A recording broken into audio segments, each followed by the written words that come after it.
don't understand. You can never understand how hungry a person is if you slept with food yesterday. You can never understand how cold a person is if you had an air conditioner. You can never understand how bad for a person it is not to have 3 meals if you had 3 meals in a day. So if you're too detached for the people that you're supposed to be serving, you can't serve them. But you see, I need you to give them a message, because irrespective of how much we try to run away from the truth, truth needs no witness. Absolutely. Whether we like it or not. Yeah. Ours is to purely talk about truth. Yeah. If you can't feed the poor, you cannot protect the rich. And I think we've reached a point where I've never seen so many men on the side of the road begging. Yeah. And it worries me. Yeah, yeah. Because we're getting older. Exactly. And these guys are getting stronger, and they're growing up.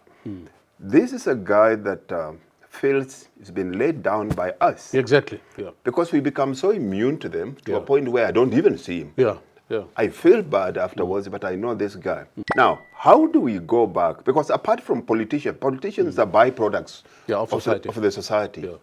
We need to go back to moral regeneration program. Yeah. Where do we start? We start.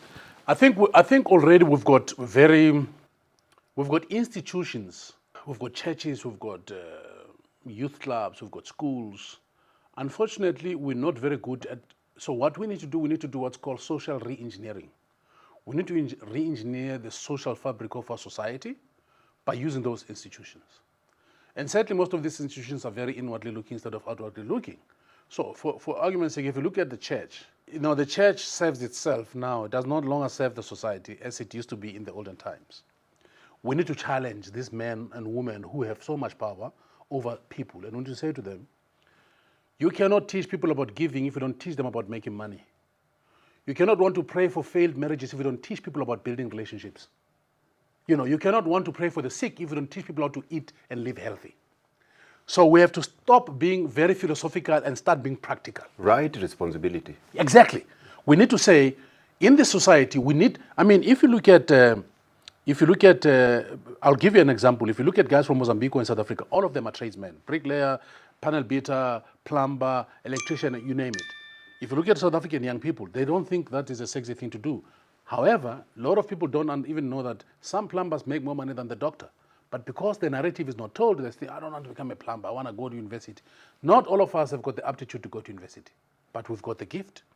So we need to use these institutions to teach, like to social re-engineer our society, but we need to also go back into the how. It's all nice for us to talk, but the how do I do this? You can say to somebody, I want you to become successful, I want you to lose weight. Yeah, it's all nice, but how am I doing this? How must I do this? When I leave, when I wake up in the morning, what should I do? A blueprint. We need to, exactly. We need to rewrite the blueprint. And here's another thing.